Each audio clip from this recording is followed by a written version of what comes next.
So I've been riding these Spitfire OG Classics for about 4 months now, and in my opinion these have been the best street skating wheels for me. They've got a really wide riding surface, but for me when it comes to backtailing a ledge, there's so much wheel that's actually sliding and gripping on the side of the ledge, same as when I'm doing front blunts on rails, because it's basically the same trick. There's so much of the wheel that's sliding and grabbing, so I've had to sacrifice those tricks and I haven't been doing them much anymore because I can't with these wheels. So I'm riding an 8.75 board, 55mm wheels, and 151 Thunder trucks, so it's a pretty heavy, pretty big setup. I'm riding the hollow light trucks just to reduce some weight, and I've recently picked up these Spitfire Formula 4 Conicals. Now these are 54mm, so they're already 1mm smaller than the OG Classics I'm riding, but the Conicals is a lower profile too, so I'm hoping to reduce the weight a little bit, still keep the wide riding surface so I can still street skate well and ride on rough surfaces, but the riding surface is much smaller than the OG Classics, so I'm hoping I can get my backtails and my front blunts back, so that's why I've got these wheels specifically. So before I get into the different comparisons between these wheels and my OG Classics I'm already riding, I know a lot of you are going to be wondering what's the difference between these Spitfire Conicals and the Spitfire Conical Fulls. So this is a 54mm Spitfire Conical. This same size 54mm in the Conical Fulls is both 1.8mm wider, and the contact patch is 1.8mm wider as well. So I think Spitfire made the Conicals for the people that like the conical shape with the cutaway, the wide riding surface, and the rounded type of edge, but they don't want such a big, wide, chunky wheel. So I think that's why they've made this, because it's less than 2mm thinner, and so is the riding surface. That's not much of a big difference, but I'm sure that would make a big difference for people that want to lighten their wheel a little bit, but they still want the conical shape. So that's the difference between the Conicals here and then the Conical Fulls. So the comparison between the OG Classics I'm riding at the moment and these Spitfire Conicals is obviously these are 54mm and they're 55 that I'm riding now. So these are 1mm smaller. This wheel is only 0.8mm thinner than the OG Classics in the 55, but coming from the OG Classics, which has a 22.5mm riding surface, this Conical here is only 20.2. So that's a 2.3mm difference. So I'm hoping that 2.3mm smaller riding surface is what's going to get my backtails and my front blunts back. But 2.3mm less riding surface shouldn't make my ride any more bumpy or make it harder to skate like rough street spots. So I feel like these are going to be a perfect step down from what I'm riding now, but still keep a nice big solid riding surface wheel so I can still skate rough spots or skate parks with ease and comfortably. The main things I want to test is if these wheels can stay as smooth and as fast as the OG Classics, even though there's a smaller riding surface, and then see if my lock-ins are any different, because these have a more rounded edge than the OG Classics. They're more boxed off with the cutaway. And then same with my flip tricks, because it's a little bit more of a rounded edge. I want to see if my flip tricks like scoop or spin any faster, because these are a slightly different wheel. So let's set these up right now and go to the skate park. So usually when I set up new wheels I get new bearings and put them in too, but I kept my old bearings in here because I want to get a true comparison of how these wheels feel compared to my other wheels. Plus I'm at a brand new skate park here, so either way I'm going to be going really fast today. Also, when I was switching these wheels out from the OG Classics, they're definitely down to about 53mm now. These wheels are bigger. I don't think it'll be too hard getting used to a smaller wheel size, since these are actually bigger than what those were just then. So let's get a warm up in and then I'll tell you guys how they're feeling.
These wheels feel perfect straight away. I thought being a perfectly smooth brand new skate park that these would be too slippery, but there's still plenty of grip here. I haven't slipped out once and they don't actually feel like I've changed the wheels at all. So that's a good sign. They feel really good. So the speed and control is good. I'm going to start locking into more rails and ledges and yeah, just go into the lock-in test now.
shit.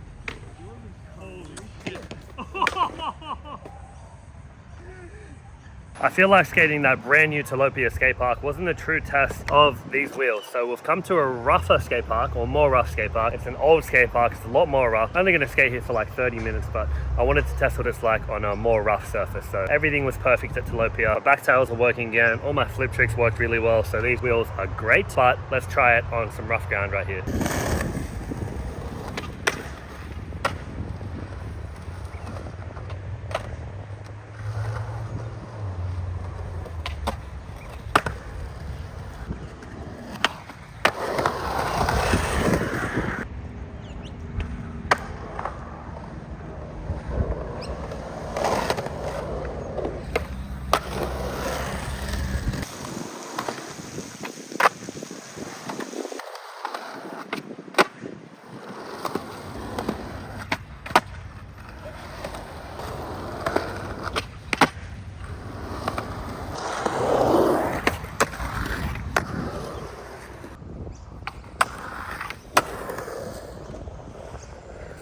So I've skated these wheels 3 different times now, and these are definitely my favorite wheel right now. On the first session, it didn't feel any smaller. The lock-ins were good. The speed and control was good. I was at a smooth skate park, and that's why I went to test it at Parramatta Skate Park, which was the rough one, but still felt really smooth. They kept their speed and control the whole time. My flip tricks were working on that rough ground. The wheels didn't feel lighter. It didn't make my setup feel any lighter at all, but my flip tricks were working really well. So I don't know if that had to do with either the rolled edge of the conical, or if because the wheel was actually smaller, so it was lighter, but I couldn't feel it was lighter. My flip tricks was just working really well. So I was street skating 2 times since then. So on rough ground, they felt really nice, kept the speed. It was nice and smooth still. All of my lock-ins on rails and ledges were perfect. That could be just a placebo in my head, knowing that it's got a rounded edge, so I felt like it was locking in better, but the lock-ins were just as good as the OG Classics. The biggest thing, and the reason I switched to these wheels, the main reason, was my back tails, and I got them back. They were working really well the last 3 sessions. I didn't film too many at Tilapia the first day, but they were working really well on that picnic table. And then I was doing a few during my street sessions recently, and the back tails were just gliding. So no grip on the ledge at all, perfectly sliding, so I'm really happy about that. I haven't tried front blunts on rails since, but if I can back tail a ledge, I'll be able to front blunt on a rail, because it's the same trick to me. You just get into it on the different side. So overall, heaps happy with these wheels. I'm going to be riding this model for a while now. These will be my next wheels again. I'm just going to keep riding these because they feel good. Nice wide riding surface for street skating. Rolled edge, which is good for flip tricks and locking in. And then the riding surface is still pretty wide, so it's nice and smooth on street spots. So if you guys are looking for a wheel that's going to accommodate to street skating as well as skate park skating, then I'll definitely recommend the Conicals. They're just as good as the OG Classics, but just having a little bit less resistance when I'm trying to do back tails. This is the most perfect wheel for me. So if you enjoyed this video, check out my OG Classic review over here, and I'll see you guys in the next one.